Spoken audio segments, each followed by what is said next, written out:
ધાનેરા તાલુકાના જીવાણા ગામના ચૌધરી દેવાભાઈ સગરામભાઈ ભારતીય સેનામાં સેવા આપી નિવૃત્ત થતાં તેમનો સન્માન સ્વાગત સમારોહ યોજાયો. માદરે વતન આવતા જીવાણા ગામની કન્યાઓ દ્વારા તેમનું સામૈયું કરવામાં આવ્યું. જીવાણા ગામમાં ખુશીનો માહોલ છવાયો. ધાનેરા તાલુકાના આગેવાનોમાં ધાનેરાના પૂર્વ ધારાસભ્ય નથ્થાભાઈ પટેલ, ધાનેરા તાલુકાના ભાજપના આગેવાન વસંતભાઈ પુરોહિત, પટેલ સુરેશભાઈ ભગવાનદાસ તેમજ આજુબાજુ ગામના સરપંચશ્રીઓ ઉપસ્થિત રહ્યા હતા. અર્બુદા સેના દ્વારા પટેલ દેવાભાઈ સગરામભાઈનું સ્વાગત કરવામાં આવ્યું હતું. દેવાભાઈએ તેમના પિતાશ્રીના આશીર્વાદ પણ પ્રાપ્ત કર્યા હતા. જીવાણા ગામના આસપાસના ગ્રામજનો બહોળી સંખ્યામાં હાજર રહ્યા હતા. Bureau chief Arvind Rana, Banaskantha. મારું નામ ચૌધરી દેવાભાઈ સગરામભાઈ, ગામ જીવાણા, તાલુકો ધાનેરા. હું ભારતીય સેનામાં 17 વર્ષ નોકરી કરીને ઘરે પધાર્યો છું. સેનાની અંદર મારો કહેવાનો મતલબ એ છે કે સેનામાં નોકરી કરવી જોઈએ. કેમ કે ભારતીય સેના જેવી કોઈ સેવા કરવાનો આપણા દેશ માટે એવો મોકો મળે નહીં. બીજી વાત, હું આપણા દેશવાસીઓ, અમારા ગામ, દાદા સગા સંબંધીએ જે આપણે ટાઈમ કાઢીને આવ્યા, મારા માટે કિંમતી સમય કાઢ્યો, એમના માટે મીડિયા તરફથી બધાને હું ધન્યવાદ આપું છું. બસ. વંદે વંદે. આજના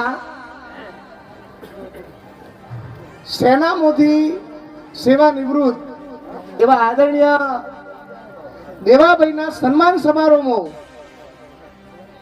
અત્રે ઉપસ્થિત આપણા પૂર્વ ધારાસભ્ય આદરણીય નથાભાઈ સાહેબ, આદરણીય ભુરાભાઈ, આદરણીય પ્રેમાભાઈ, દજાભાઈ, ભાઈ શ્રી દેવાભાઈ અને એમના પરિવારજનો, સ્ટેજ પર બિરાજેલા સૌ આગેવાનો, કોઈનું નામ લેતો નથી, બરાબર, એટલે અને સામે બેઠેલા સૌ ગ્રામજનો અને હાથસા સાથે જે માણસો એમના સાથે આવેલા છે, જે દેશ સેવામાં જોડાયેલા, એ બધા કર્મવીરો.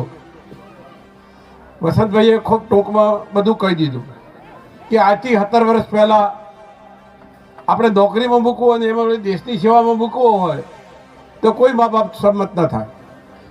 એક એવો પવન હતો. હવે તો બધી જગ્યાએ ભારત માતાજી. આપણે સ્ટેજ પર ઉપસ્થિત આગેવાનો, બધા ગામના વડીલો, બાકી 12 ગામથી આવેલા માતાઓ, વડીલો તેમજ 12 લોકો બહારથી બધા આવ્યા, એમનો પણ મારો પરિવાર, તમને ધન્યથી તમે આપણે તમારો કિંમતી ટાઈમ કાઢીને આવ્યા એના માટે ધન્યવાદ આપો અને તમારો આભાર વ્યક્ત કરું. મેં 17 વર્ષ નોકરી કરીને આવ્યો ભારતીય સેનામાં. જ્યારે અમે જ્યારે 2009માં ગયા,